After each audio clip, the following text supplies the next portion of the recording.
What's going on, YouTube? Welcome to From the Top Rope with Andrew Crawford.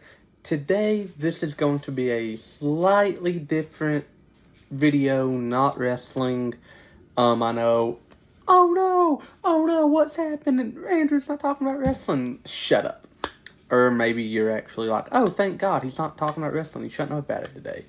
Today, I'm going to go back into my nostalgic era. I'm going to be talking about my top 10 favorite Disney movies. Disney Channel original movies, so none of the animated stuff, Lion King, Aladdin, as much as I love them, they are disqualified from this. These all were live action, and strictly because it would have taken up too many spots, I'm going to spoil 3 of the entries, because there are multiple of them, so I've just kind of counted every movie associated with them into one big, that's where it all ranks. Because otherwise this would be a top 9 list, because it's the 4 Halloween Town movies, the 3 High School Musical movies, and the 2 Camp Rock movies. Oh, and the 2 Twitches movies, so there are 4. But anyways, with that being said, let's jump into it. We're going to start things off with number 10, Jump In. Never in my life did I think I would have so much fun watching a movie about stupid jump ropes, specifically Double Dutch. Neighborhood star boxer Izzy Daniels joins the Double Dutch team, meets the girl of his dreams. Typical Disney stuff. Finds out that, you know what, I don't have to stick to boxing, I can be a dude and go Double Dutch. Might make me look a lot less masculine, but hey, it's okay. But no, on the real, this movie is actually really cool, and it's about basically, just because you're told you have to do something because that's what your family does or who you are, isn't always true, and it's a message that I really respect. And it was a banger movie, banger soundtrack. Push It to the Limit is on my gym playlist, and I will not even pretend to hide that. But yeah, Jump In at number 10. 9, Girl vs. Monster. My third favorite Halloween movie from Disney to watch. Girl vs. Monster is, this girl's born into a family of monster hunters.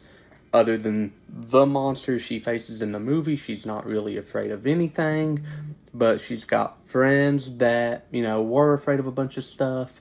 And so it's just a big jumbled kind of like, she's like, no, don't be a pansy. The monsters show up, she gets scared, then she faces her fears. Also a banger soundtrack. Mainly the song Had Me at Hello. That's a banger. I'm not gonna lie, it's been so long since I watched it, I couldn't tell you, anything about it besides the fact that Olivia Holt's in it and the premise of the movie. But it's still fire. You know what? Come October, I might turn it on and watch it. If I don't watch the next entry on my list first, or the next 2 entries on my list. Number 8, Twitches. Twitches is a movie about, twin witches, long lost sisters. They've never met, I don't think. They meet each other, they take out their evil uncle, and then they, in the second movie, they're actually together and united siblings, and then their uncle is back from the dead in a way, kind of haunting them, I guess. And then they have to team up and take him down again.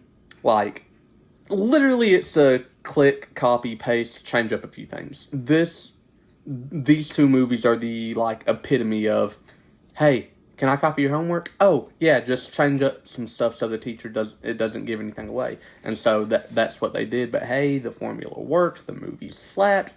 I'm not complaining. No banger soundtrack, though, so that's kind of an L.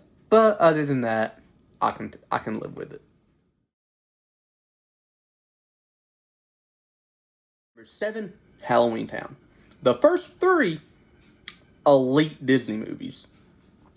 The 4th one takes it from, the saga of movies as a whole, from being top 3 to 7. The only thing that saves the 4th one for me is Jesse McCartney's Right Where You Want Me. That song is a banger. But no, it's not a bad series of movies. The third one's really cool because it's basically, we're going to bring out creatures from Halloween Town, and they're going to, go to school in the real world, and that's really cool. And it's like, you know what? At the end of it, everyone's like, you know what? These guys are different, but you know what? They cool. The first two are centered around the villain Calabar, and then the fourth one just kind of was there because they were like, you know what? We're going to make more money. And I'm not complaining. I mean, smart strategy. The first three slapped, so you know what? Why not let the fourth one happen? But the fourth one ended up sucking very poorly. Next entry, because it'll make me a lot happier.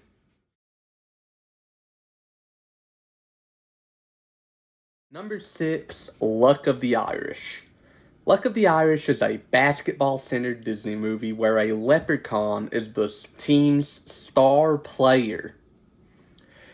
But then someone steals his lucky coin, which ends up meaning they are stealing their luck, and they lose their luck. The dude ends up sucking at basketball, even shrinks and starts to actually turn into a leprechaun.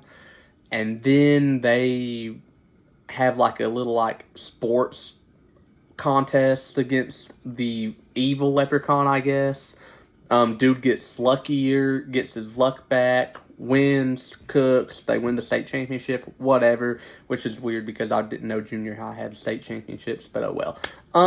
But no, Lucky the Irish is a banger, bro. There are some people that only watch it around St. Paddy's Day because it's about leprechauns. Nah, you can watch it anytime. And honestly, bro, starting point guard with his luck, hey, he's cooking. But nah, Lucky the Irish, number 6.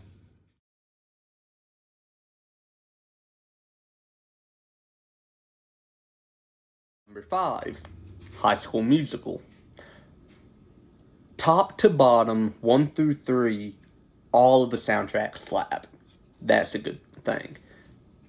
And again, it's really that, I don't have to be the star basketball player. I can go sing on stage with this hot girl. That's literally the whole premise of it for me. Like, Zac Efron's character, Troy Bolton, star of the basketball team, gonna lead them to a state championship. Then he sings karaoke one night at New Year's, falls in love with singing. But it's okay because the state championship is one day and the musical is another day. And, it's cool. Meanwhile, Gabriella Montez is played by Vanessa Hudgens. She's a brainiac and a half.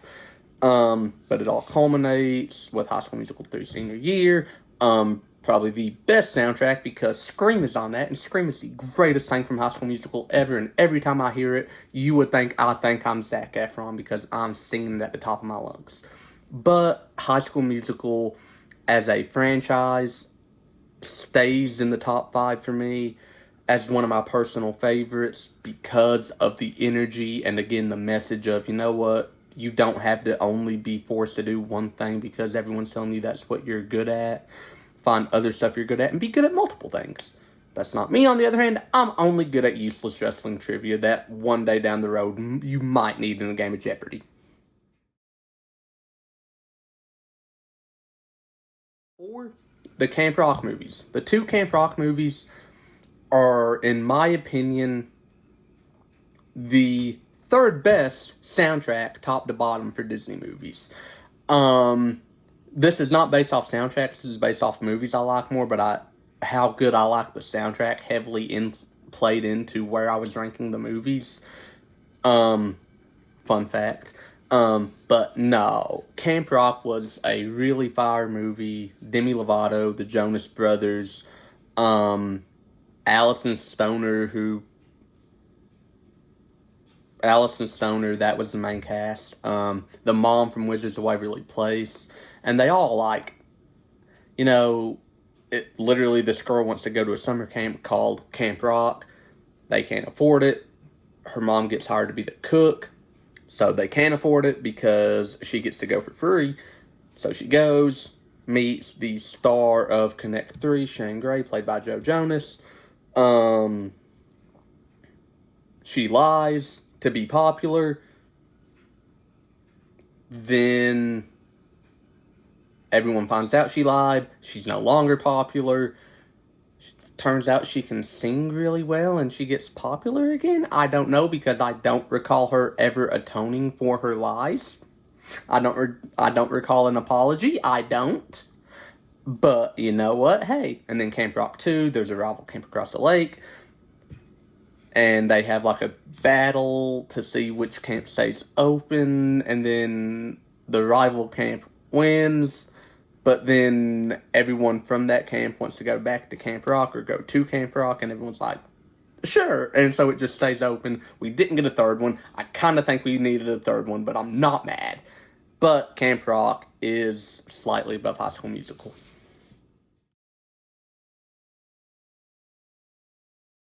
Number 3, Starstruck. This movie slaps. I literally just watched it yesterday, and the soundtrack slaps, whether it's Hero, What You Mean to Me, Welcome to Hollywood by Mitchell Musso, or Something About the Sunshine. All of it slaps. Arrogant rock star meets not even close to popular girl. They spend a day together, get to know each other really well. But things end when the rock star's like, you know what, people really can't find out we were together. Then at the end of the movie, dude's like, you know what, I regret this. I want to be with this girl. And so he shows up at her school in Michigan. Who wants to go from California to Michigan? Like, that'd be like going from the Lakers to the Pistons. Ain't no one want to make that mistake. But he shows up at her school, sings her a beautiful song, What You Mean to Me. And I guess she forgives him after he makes this long apology on, like, national TV or whatever. You know what? It's cool. Like, again, the soundtrack's fire. The premise of the movie is a lot better than how I explained it, obviously. And it's really fun. Only 2 top it, but you know what? My top 2 are pretty, like, firm. Like, I'm not changing my top 2. 2, Minutemen. Minutemen stars Jason Dolley, a young Luke Benward who was in Girl vs. Monster, and an older one named Cloud9, and from The Vampire Diaries, Stephen R. McQueen, who played Jeremy Gilbert. This movie is about a super smart, younger than anyone else. He's like a 14-year-old senior in high school, and his friend and Jason Dolley's character, Virgil, who was on the track to be popular because he was friends with who would end up being star quarterback, Stephen R. McQueen, Derek Bogard. And then he tried to help the nerd, and he got hung in a cheerleading uniform from their mascot statue outside their school. But so these two figure out time travel along with a third guy who, the actor, I can't remember, but the dude looks like he could kill you with his pinky. They figure out time travel. The time travel causes a rift, opens a black hole, and they had to go fix the black hole. They return to a moment like months before they time traveled. And so the main character, Jason Dolley, Virgil, gets the girl. Cool. But also an underrated Disney slap, Run It Back Again by Corbin Bleu, is on this song. But yeah, Minutemen's fire. 1, Let It Shine. Bro. First off, this is literally the Disney Channel equivalent to 8 Mile. Dude can't rap in public until the end of the movie when it's realized, you know what, we've made some mistakes. I think I need to go fix this, but also conquering my stage fright in the process. So that happens. But first, you know, there's like a contest, and the dude sends in a picture with him and his best friend. Girl thinks the best friend's the one that can actually sing. He can't. He sucks. He can dance though. Turns out this person was like a friend from like 3rd grade. The celebrity in question, her name was Coco Jones, who actually sung the national anthem at WrestleMania this year. But she cooked they cooked. Tyler James Williams from Everybody Hates Chris has outright bars. I love this movie. This is all 10 of these movies from Disney I could watch. Well, it's a whole lot more than 10 with the 4, like, their entire, like, series of movies isn't accounted in their entry. But Let It Shine is one that I could literally just watch. Oh, it's over. Restart it. Watch it again. I love Let It Shine. I thought it was so cool. And again, dude from Everybody Hates Chris got bars. And that's the video. Did you like it? Did you love it? Did you hate it? Tell me about it in the comments below. Don't forget to like, share, and subscribe. This has been From the Top Rope with Andrew Crawford. And unlike John Cena, I can see you. And I will see you very soon.